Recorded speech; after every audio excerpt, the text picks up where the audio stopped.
Hello, everybody. Welcome to Viridian Dreams. Today, it's just me, Brok, and I want to talk about the difference of Ash in the animated series from the very first season of Pokemon to what he became and eventually changed into. Now, you might hear a little ASMR in the background of dogs walking on hardwood. It's because I am babysitting my mother in law's dogs. So, let's get into it. Now, what I loved even as a kid about Ash in the original series was that he was an idiot.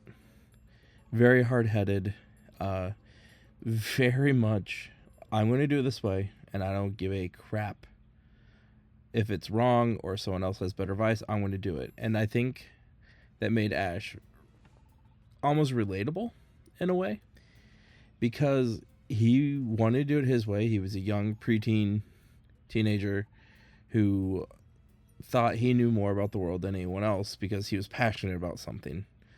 And if you've ever been a teenager, you could relate to that. I think it very much showed in the humor of the show, too. I think Ash was a lot funnier in the original runs. And the way he clashed with other trainers and even Brok and Misty, I found really entertaining, and it left a lot to their dynamic and set up for Misty to be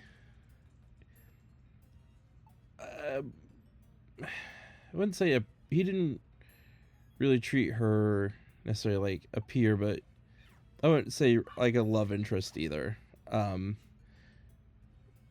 But like platonic partners, I guess. And for Brock to be more of the emotional, immature older brother who also grew up as the series went on and before he left the show.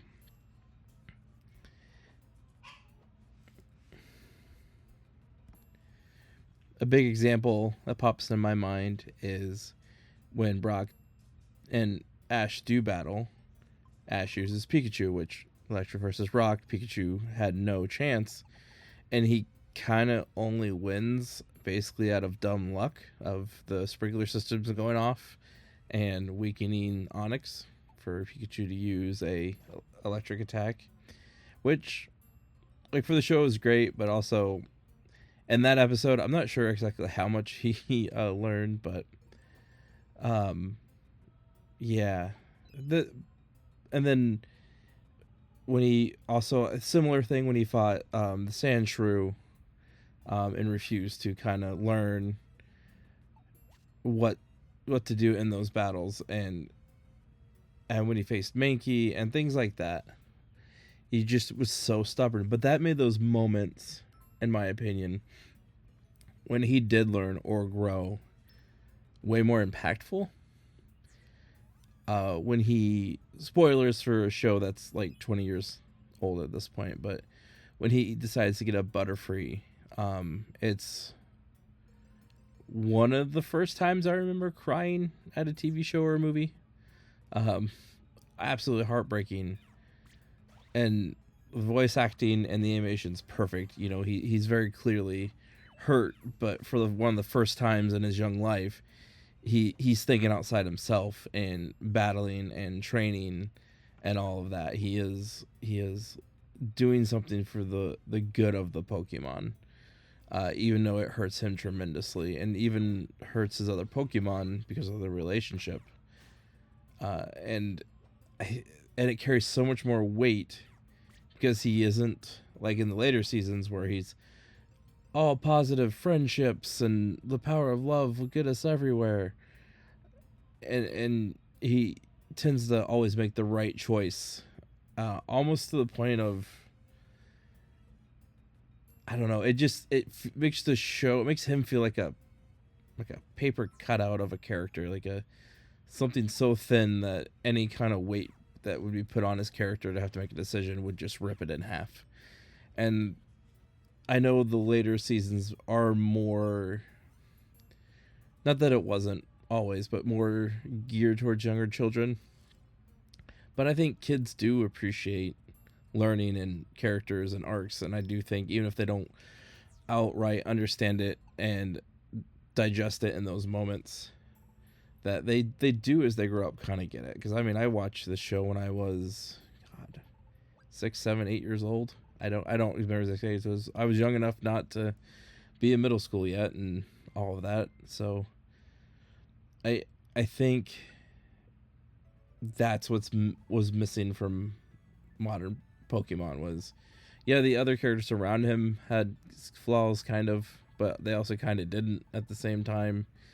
It's very, very surface level flaws people had, like the one in Sun and Moon who just didn't want to touch Pokemon, and then eventually hatches an egg and then can. Like, okay, that's fine. Not a lot to that. Whatever. But that's why in those shows also just I didn't like most of the Sun and Moon designs and or Pokemon, so I'm sure Carl and I will talk about that at some point. The original run with Ash just being the wrecking ball he is really is something I miss. It's something that I loved about early Yu-Gi-Oh! I didn't watch much seasons after the first few. And even the first season of Yu-Gi-Oh! With him battling, and yeah, he was trying to. The young Yugi was kind of idealistic and all that, but he still had to weigh with the other part of him and when it was appropriate not to give into that and trusting it, and that always made it kind of interesting. I also think the early generations, because I don't, as of now, don't know a whole lot about the background and making a lot of that, but the designs, I think, have a lot more effort put into them for the most part. I'm sure there's one or two that could be thrown back at me and be like, yeah, maybe not, buddy, but when they're not being pressured every couple years to come up with 100, 150 Pokemon, they make more sense that how they fit into the universe and how they look and all that. And later ones, they, Nidoran and Bulbasaur, Alakazam, like there's details to it. There's weight, there's depth. This is something that lives, and as they've essentially had to be trapped in a room coming up with these things and concepts and all the different rules and types that have been added, they just almost become featureless at times and aren't super memorable or feel in even the same universe. They feel like they're the Kmart version of those Pokemon, and that's where I get kind of bummed with a lot of the newer ones. And I hate being the old man shaking his fist at the cloud, but there's a lot less memorable ones that come out with each generation. Like, outside of probably just the starters, as much as I loved Scarlet Violet, don't really have a lot of new ones in my head that were super memorable. And then on top of that, I'm going off on a sidetrack here, but they don't even put all the Pokemon in the game, which is insane for a multi-billion-dollar company to not put that kind of effort into it, and that's insanely frustrating. Because if you're going to do this where you come out with all these Pokemon every couple of years, one of those is going to be somebody's favorite, and they deserve to have that in the game. You can't take that away from them. That's not fair. You don't have to come out with 100, 150 more every couple of years. Make it wait longer. That's okay. There's plenty to go around. There's plenty of stories to tell. Which, circling back to Ash and stories to tell, I'm glad he's finally at rest. Because as I've talked about, the just overall, he had run his course probably 10 years ago at this point. The last time I remember really being engaged with his story, even though he was still probably pretty idealistic, was Pokemon XY. That was the last series that I really, really enjoyed, and probably really the only one outside of the original run that I actually liked. I liked a little after the original run, but there's just some of his side or his questing partners that were very boring or lacked the voice acting that made them entertaining, or even the Pokemon that made them interesting.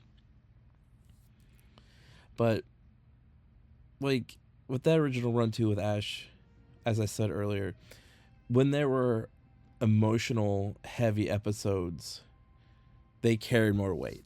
I talked about Butterfree already, but I'm also reminded of the Charmander episode. That another one of the first times I remember crying. I don't remember what order I saw a lot of them in, because I don't even remember how they ran it in syndication, if they made sense or if they just ran blocks of them and then just or whatever. But Charmander being loyal to its shitty owner, and if you love animals, you've probably seen this happen to animals before, that get surrendered or hurt or abused, and it's heartbreaking. And they did a great job in that episode. But pairing that with Ash, really, his bullheadedness can be charming, but also really, really frustrating. That's why he was a really good character. But his bullheadedness in this moment is what, combined with his compassion, made the episode and brought a lot to his character. He was going to do whatever it took to take care of that Charmander, to save its life, to get its tail out of the rain, to get it to where it would be safe. And he was going to confront its former owner in a way of, like, you're going to meet someone in the parking lot, you don't care if they're strapped, you're going to stand on business. And he did. And those moments, paired with him making mistakes or being ignorant or needing to learn from his Pokemon or his friends, why that first season and a few seasons after are such a good watch. I still sit now. Pluto TV is a dedicated Pokemon channel, and when they're doing that run on there, I'll sit down and watch as long as I can stay awake.